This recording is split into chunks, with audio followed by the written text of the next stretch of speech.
Now the powers of the soul are distinguished generically by their objects. For the higher a power is, the more universal is the object to which it extends, as we have said above, 77 Quetzales, 3, ad 4. But the object of the soul's operation may be considered in a triple order.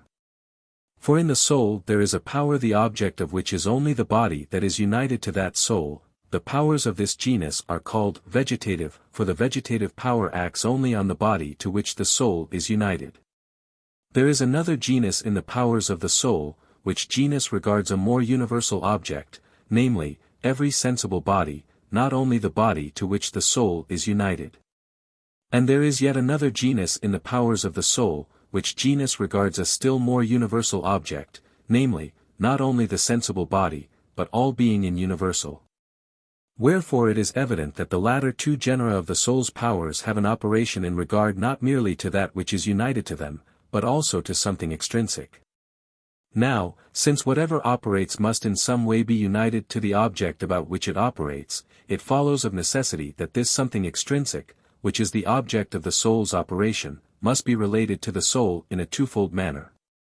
First, inasmuch as this something extrinsic has a natural aptitude to be united to the soul, and to be by its likeness in the soul.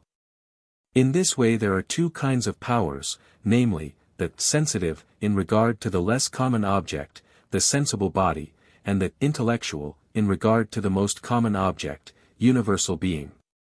Secondly, forasmuch as the soul itself has an inclination and tendency to the something extrinsic. And in this way there are again two kinds of powers in the soul, one, the appetitive, in respect of which the soul is referred to something extrinsic as to an end, which is first in the intention. The other, the locomotive power, in respect of which the soul is referred to something extrinsic as to the term of its operation and movement, for every animal is moved for the purpose of realizing its desires and intentions. The modes of living are distinguished according to the degrees of living things. There are some living things in which there exists only vegetative power, as the plants. There are others in which with the vegetative there exists also the sensitive, but not the locomotive power, such as immovable animals, as shellfish. There are others which besides this have locomotive powers, as perfect animals, which require many things for their life, and consequently movement to seek necessaries of life from a distance. And there are some living things which with these have intellectual power, namely, men. But the appetitive power does not constitute a degree of living things, because wherever there is sense there is also appetite, de anima 2, 3. Thus the first two objections are hereby solved. Reply obj. 3. The natural appetite is that inclination which each thing has, of its own nature, for something, wherefore by its natural appetite each power desires something suitable to itself. But the animal appetite results from the form apprehended. This sort of appetite requires a special power of the soul, mere apprehension does not suffice. For a thing is desired as it exists in its own nature, whereas in the apprehensive power it exists not according to its own nature, but according to its likeness. Whence it is clear that sight desires naturally a visible object for the purpose of its act only, namely, for the purpose of seeing. But the animal by the appetitive power desires the thing seen, not merely for the purpose of seeing it, but also for other purposes. But if the soul did not require things perceived by the senses, except on account of the actions of the senses, that is, for the purpose of sensing them, there would be no need for a special genus of appetitive powers, since the natural appetite of the powers would suffice. Reply obj. 4. Although sense and appetite are principles of movement in perfect animals, yet sense and appetite, as such, are not sufficient to cause movement, unless another power be added to them. For immovable animals have sense and appetite, and yet they have not the power of motion.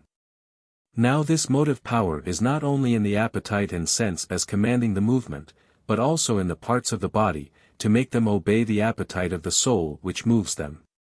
Of this we have a sign in the fact that when the members are deprived of their natural disposition, they do not move in obedience to the appetite.